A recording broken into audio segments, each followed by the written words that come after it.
This right here, this is one of the animals that were that was going to market this week on Monday. But I had something come up. And I need to make a little bit of a change of plans.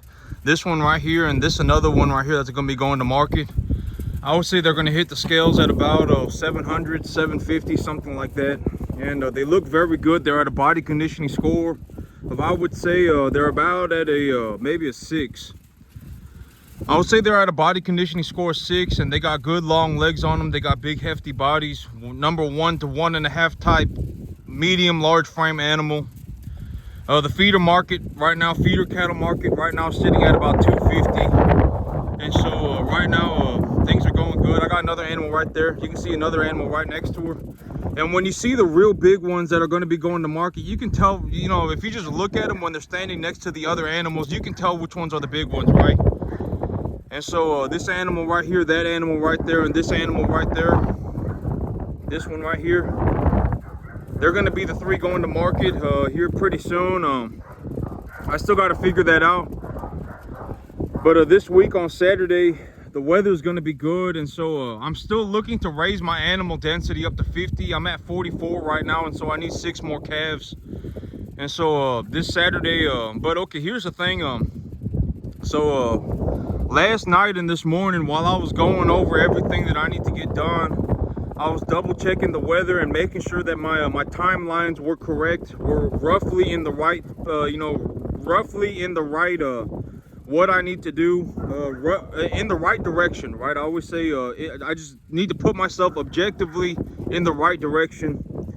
And okay, so on Monday there's a 50% chance of it raining in the evening. And the Monday is Monday's the 2nd, and then on the 7th, so 5 days after that, on the 7th, there is a chance of it raining 50%, 60% every single day for about 5 days. From the 7th to the 12th, there's about a 50% chance of it raining every single day. And so here's my my plan as of right now, because the month is already over. The month is just about over, and you know, last month I think I spent maybe 200 about maybe 350 bucks a month over the last 2 months doing all of this, feeding the animals grain, growing the grass. These animals, they are still eating the bagged feed that I bought from the co-op 2 months ago. You know, I went to the co-op and I bought that ionophore creep pellet. I bought that about 3 months ago now. And I came home with I came home with $210 worth of creep pellets, and I'm still feeding it to them. I still have like $50 worth of creep pellets left. And so, yep, you know, I've invested about $350 a month over the last 2 months raising these animals. But this next week, I would anticipate that I'm gonna have to maybe I'll need to invest about $1,000. And so this is what I mean by over the long haul. Everything averages out to be about $500, $600 a month. If I really took a look at it in terms of the wider perspective, instead of just month by month, if I look at the data that I've collected, if urea is sitting at about $550 a ton, if urea is sitting at $550 a ton, I would say on average, and the corn market is also sitting at about $480, which it's not. The corn market is sitting at like $430 right now or something like that. I bought my corn when it was $485. I purchased my corn when it was about $485, $490, and the corn market is sitting at about $430 right now, $435. But I don't think it's going to sit there for very long. I do think that corn prices are going to go up, and when corn prices go up, I would anticipate that feeder cattle prices drop, and I would anticipate that feeder cattle prices drop to about I think $2. I think $200, but who knows, right? I mean, that's just the direction that I believe the feeder cattle market is going to go. I don't think that the feeder cattle market is going to sit at 250, 260, and infinity and beyond. I do not think we're going to be on a gravy train into La La Land. I do not think that that's going to happen. That is my personal belief on the commodities market right now. In terms of my commodities portfolio, what am I looking at in terms of the commodities market? That is what I believe. But yesterday I was taking a look at my plans, and I was ironing out the fine details. And okay, so this is what I've come up with, is that over on Monday, so on Monday morning, or excuse me, on Sunday, On Sunday, I'm gonna put 20 pounds of nitrogen on my field per acre at a ratio of 513 and 5131 NPK sulfur. It's like 513 1.3 or something. It's 7 pounds of sulfur, and it's roughly it's 5131 NPK sulfur. I'm going to apply that on my field at a ratio at a rate of 20 pounds of nitrogen per acre. And I'm gonna see what my grass is doing, and 5 days later it's gonna rain again, and so 4 days later. Okay, so here's the big idea, is that if I put 20 pounds of nitrogen at a ratio of 5131 NPK sulfur on my field over a period of 4 days, the grass will not be able to metabolize well, granted that when you really look at the fine details, I've done a lot of work on hydroponics as well. I've done a lot of hydroponic stuff, and if you take a look at it, the nutrient concentration of the solution does need to be high enough so that the mineral concentrations inside of the solute the mineral concentrations of your solute do need to be higher for higher plants, for larger plants. And so there's a lot that goes on into it. But I'm just gonna, because my whole big thing is that, okay, so if I apply, let's say I apply 20 pounds of nitrogen per week, right? I apply 20 pounds of nitrogen per week per acre on my field, and I apply it at a 5131 NPK sulfur ratio. And I anticipate that the Weather Channel is saying that there's a 60% chance of it raining every single day for 5 days straight. 5 days later, I would just anticipate that within a week I will get another rain.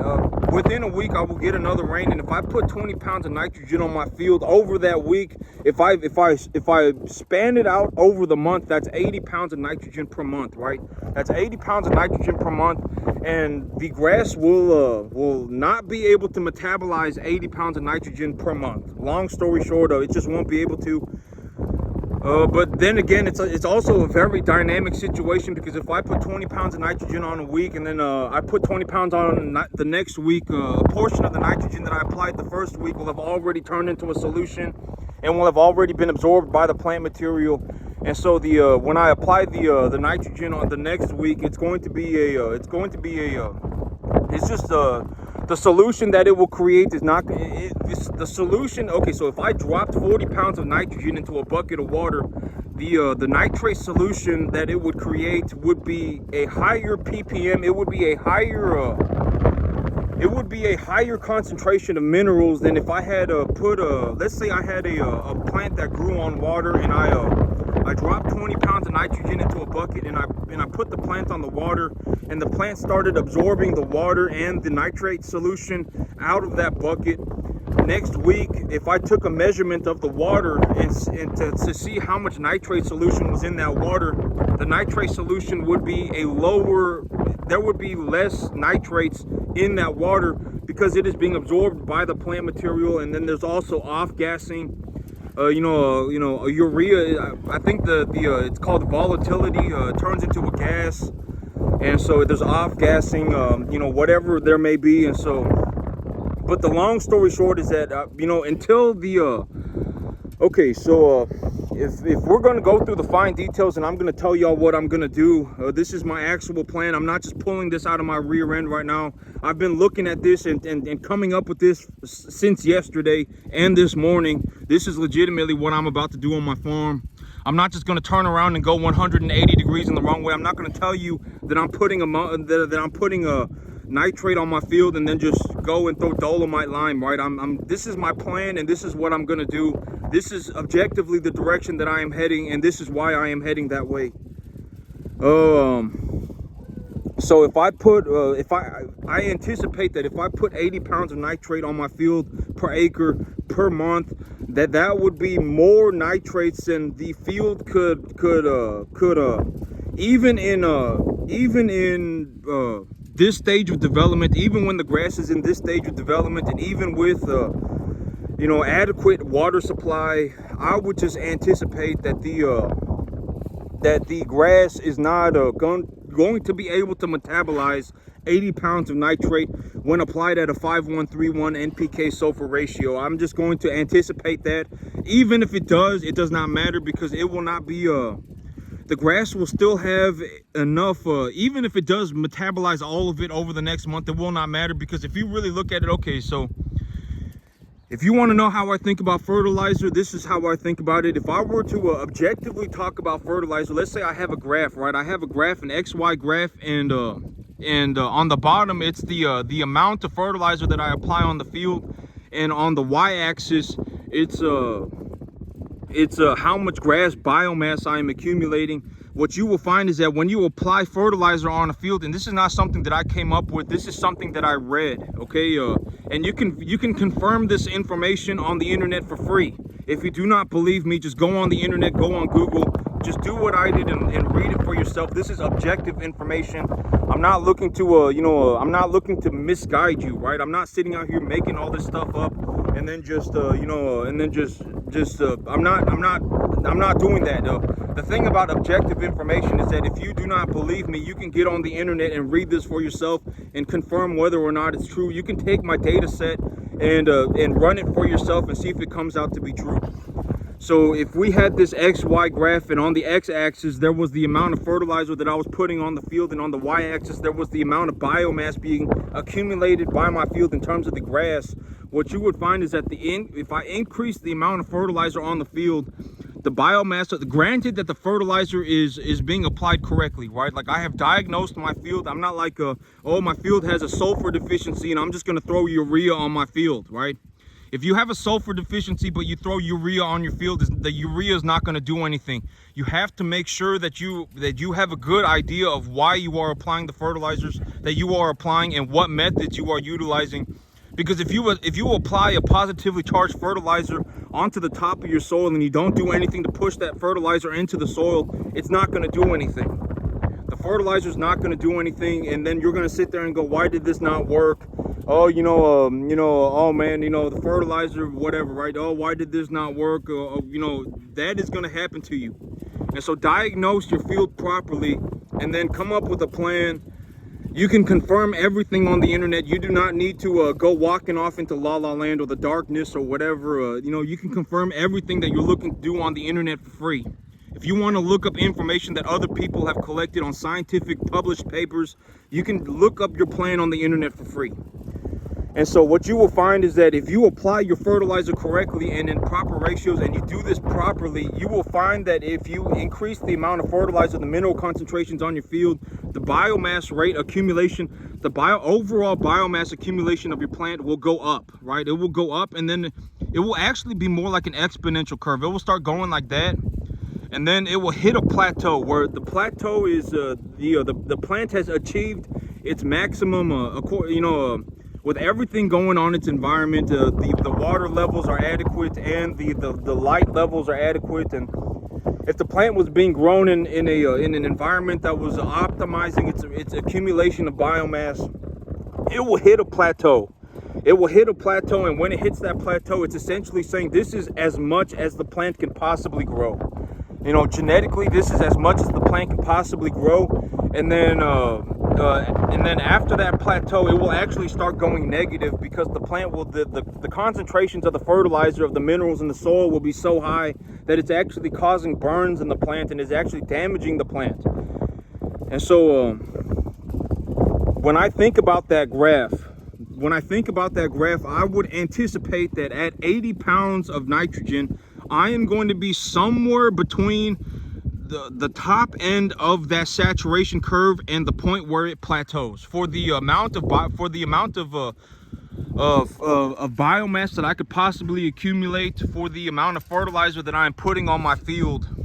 And this is how I think about fertilizer all the time, 24/7. I legitimately do not use anything else. If you learn how to just do this one thing, I'm just gonna say that I learned that this is how I do it every single time. This is also what I mean by the pieces don't change, right? The pieces don't change. Once you learn how to utilize the pieces on your board, the pieces do not change. And if you objectively have a better way of doing things, then do it your way. Do it your way. Take my, at least I'm telling you the truth, right? right? At least I'm telling you the truth, and I'm looking to just put you objectively on the right path, and that's all I'm looking to do. I'm not saying this is the end all be all. I'm just saying if you learned this, it would be a good thing to learn because it is objectively correct. It is objectively correct. It's not some subjective thing that I just came up with on my own one day. You know, and you can confirm all of this on the internet for free. And so that is how I think about fertilizer. So I always think of saturation curves. So that idea of if I increase the amount of fertilizer on my field, I will increase the biomass on the biomass being accumulated by my field. That's called a saturation curve. And you're looking to think about the saturation of your field in terms of the amount of fertilizer, but then you also got to think about the mineral concentrations, but you also got to think about the weather, right? You know, if it's 85 degrees outside, it does not matter how much fertilizer you put on a winter wheat crop, because at 82 degrees or so, the temperature outside is too high. It's too high for the winter wheat to accumulate any biomass at all, and at probably about 90, the plant will actually start to go on a negative growth pattern. This is also a good way to put it, because you can use this idea for saturation curves on anything. And saturation curves are very, very, very simple. I mean, it's like third grade math, right? Like when do you learn to use an XY graph, right? Like in the 5th grade. This is not rocket science, okay? This is not rocket science. Just understand that you can use this saturation curve with anything. Like if we were to put sunlight on the saturation curve on the x-axis, and then we were to put the accumulation of biomass on the field on a y-axis, if the sunlight gets to be too intense, the plant will stop growing, right? I mean, it's the same exact thing. If the sunlight is too low, the plants will stop growing. So you can use the saturation curve idea for anything. And it's just to put things in a very, very simplistic way, so that you can just imagine what's going on in your head via a 2-dimensional 5th grader XY graph. You know, I think that, like, you know, you learn to use an XY graph like when you're in the 7th grade, right? And so if you read a book, if you're reading a paper and it's got an XY graph on it, you should be able to just look at it and go, oh, I can understand this, right? It's not like some calculus equation. On the bottom, it says it right there, right? Fertilizer application. And on the y-axis, it says it right there, biomass accumulation. It's very simple to understand, right? Very simple to understand. And this is also why I do things this way, because, you know, I'm not exactly the most educated person, right? I'm not, you know, I did horribly in school, and I just, legitimately, I'm not the most educated person. I failed math in the 10th grade. I failed English in the 11th grade. I mean, I graduated in like the bottom 20% of my class. I mean, farming is practically all I know. I mean, but I can still, even at that point in my life, I still know what an XY graph is. And if I'm reading a paper and I see an XY graph, I understand it, right? Even at that point, I do, right? And if you don't understand what an XY graph is, I mean, it's not too hard to learn, okay? You should probably learn what an XY graph is. You could probably learn what it is in about 30 minutes. If you just Googled what is an XY graph, how do I read an XY graph, you could probably honestly learn how to do it in about 30 minutes. It's not very difficult. And so this idea of a saturation curve is what I do for everything. And you can do this for everything, even with cattle diet. If let's put energy on the bottom and weight, the amount of average daily gain on the y-axis, and you can do that for the exact same thing for the diet that you're feeding the animals. So if I feed the animals an energy concentration of 50%, their average daily gain is like 1 pound, and if I feed them 55%, their average daily gain is 1.5 pounds, and if I feed them 60%, the average daily gain is 2 pounds. And but this is also what I mean by the curve is usually exponential. It is not a straightforward curve. It usually goes like this. It's usually an exponential curve. It'll go in like a curved, it'll go in curved. It won't just go straight up and to the right or to the left or whatever it may be. But you can do this with anything. And then it's like, oh, it's like, when I increased the energy to a 65, the average daily gain was at 2.5, but when I increased it to 70, the average daily gain fell to 2.2, right? And maybe it fell because the animals were having acidosis and they could not eat the amount of volume of food that they could at a 65 and then 70. And then it's like, okay, so 65 is the at 65% energy, the animal's average daily gain was its highest, and at 70, the average daily gain began to fall. And so I'm going to take this 65% TDN information, this data point, and now I'm going to test for protein. Now I'm going to test for protein. I'm going to put the animals on a 12% diet, or excuse me, when I first ran the experiment at 12%, the animal's average daily gain was 2.5. But at 13% protein, the average daily gain goes up to 2.75. At 14%, the average daily gain falls back down to 2.5. So it's like, okay, so well, now I'm going to use 13% protein, and now I'm going to test for minerals. Now I'm going to test for minerals, right? I have the data point for energy and I have the data point for protein, and now I'm going to go and test for minerals. And this is what I mean by you can overcome a lot of things by just the amount of effort that you put in. If you just put in extreme amounts of effort, you can almost figure out anything. Almost figure out anything, as long as you just put in enough effort. You know, if you legitimately just work for 15 hours a day, you can legitimately figure out almost anything, granted that you were born somewhat average intelligence. You know, now I'm going to go and test for minerals. Oh, if I give these, you know, I'm feeding, you know, I'm going on the internet and I'm looking up how, you know, what kind of minerals are in my commodity corn. Oh, commodity corn tends to be at a 2:1 phosphorus calcium ratio.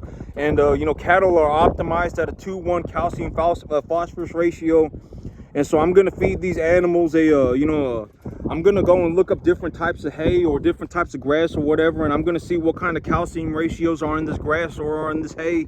And then I'm going to mix in a little bit of a vitamin pack, and I'm going to start collecting data again, right? I'm going to start collecting data again. And so I found that when I feed these animals a high calcium roughage product like cornstalk bales or some kind of a grass bale, you know, grass tends to be higher in calcium than phosphorus. And so when I mix this high calcium roughage material into their feed, if I mixed it into 10% of their 25% of their diet, 50% of their diet, 75% of their diet, at 25%, the average daily gain of the animal went up to from 2.5 to 2.75, and at 50%, the average daily gain of the animal went up to 3 pounds a day, and at 75%, the average daily gain fell again to 2.5. And so, okay, so if that's happening, then I should just utilize, you know, 50% of their diet, because if I utilize 13% protein at 65% energy, and at 50% hay, I can increase my animal's average daily gain by 3 pounds a day, according to my data set. And this is how I ran my experiments. You know, this is what I did. And if you want to double check my information, you can, because this is objective information. If you wanted to go and check for yourself, you could, because that's the idea of giving objective information, is that objective information is true across the broader plane of reality, right? It's not just I was born with this answer, and this is, you know, and this is correct because I was born with this answer, right? Objective information is true across the broader plane of reality, right? And so if you wanted to check the information yourself, if you saw me run an experiment and you were like, oh, I don't believe this guy, I don't trust him, well, you can take my data and run it for yourself and figure it out for yourself, or go on the internet and figure it out for yourself, right? I mean, you could. I mean, it's not really up for debate. If you have a very objective reason, and even if my data is not 100%, like if it turns out that, oh, it was actually 13.25% of the, you know, like whatever, right? I mean, you know, it will objectively put you in the right direction. It's not made for perfection. It's just to put you in objectively the right direction. And that's how I do things in my life, right? I always say it's not about perfection. It's about effort and going in the right direction, right? If you put in enough effort and you are objectively headed in the right direction, that is what matters, right? That is what I've been saying repeatedly, and you know, I'll probably say that into infinity and beyond. I would be willing to say that into infinity and beyond if you whatever, right? I'm looking to pass on good information. Misinformation is one of the worst things that people can do. I mean, the world is unfair and so nobody's gonna make it, and if you make it, you're a horrible person, and me, I'm poor because I'm a good person. All of that is misinformation, right? I mean, you can be poor and be a bad person, right? I mean, you can be rich and be a good person. You can be poor and be a good person, and you can also be rich and be a good person. It just depends on the individual, right? Don't want to be spreading misinformation, right? You don't want to be spreading misinformation. And so that's my big thing, is I'm just looking to give you objective information. And if you don't believe me, you can either take my data set and run it for yourself and figure out the answer for yourself, which would be great if you actually did do that. And if you found a better answer than me, I would be very happy for you. And if you wanted to talk to me about it, I would be very willing to listen. At that point, I would be very willing to go over your information with you, and maybe we can I would love to learn from you. If that is the situation that you're in. It's like, I objectively ran this whatever this trial, and I found that when I ran this trial, you're saying that 12% protein is the correct level of protein, but I found that if I decreased the roughage product and increase the energy to 70%, but also reduce the energy, I could put on 3.5 pounds a day, whatever it may be. But then it's like, you also got to understand that, depending on what you're trying to accomplish, what you're looking to accomplish is going to be different. Because, if you're putting on 3.5 pounds a day on a small calf, I mean, that's still pretty good. But I mean, if you're putting on like 4 or 5, it would really, there's the reason that I do things this way is because I essentially just put myself on a trajectory, right? If I raise an animal for 5 months and I put 400 pounds on the animal and I run 125 animals a year, then I grow about 50,000 pounds of beef a year, and per pound of beef I make about $1.75, $2, and so I net a profit of about $180,000 to $100,000 a year, right? That is the ultimate. That is the big goal for me. But I mean, if I had a realistic way to increase the average daily gain of my animal to 3.5 pounds a day, if you legitimately found if you were looking at what I was doing, right? If you were looking at what I was doing and you say I have an objectively better idea, that would be incredible to me. Like, I would not be upset with you for saying that to me. I would not be upset. I would actually be very interested, and I would love to hear your idea. I would love to hear your idea.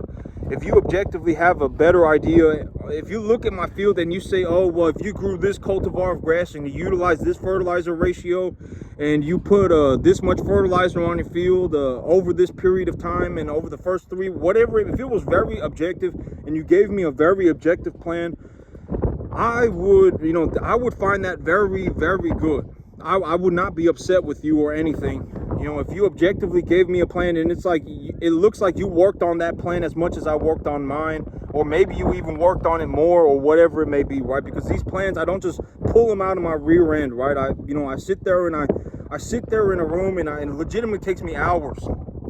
Like if I had to come out here and run a plan real fast, I mean, I could do it. But if I have the opportunity to sit down and take a look at what I'm doing, I'm going to take that as an opportunity to do better for myself, right? And so, that's what I did yesterday. I went inside and I took a look at the timeline of the things that I need to get accomplished, and also the weather that's going to be occurring, and the stage of development that my grass is in, and I took it all into consideration, right? What do I need to get done next month? What do I anticipate the weather's going to be like next month? If the weather is this, my grass will not grow anyway. It does not matter what fertilizer I put on it. I mean, there are a lot of things to consider, and if I have the time to sit there and think about what I need to get done, I'm going to take that opportunity, because, you know, it's good to have a good plan, right? If you objectively have a good plan, it's a very good thing. And that's it for me today, YouTube. Y'all have a good one.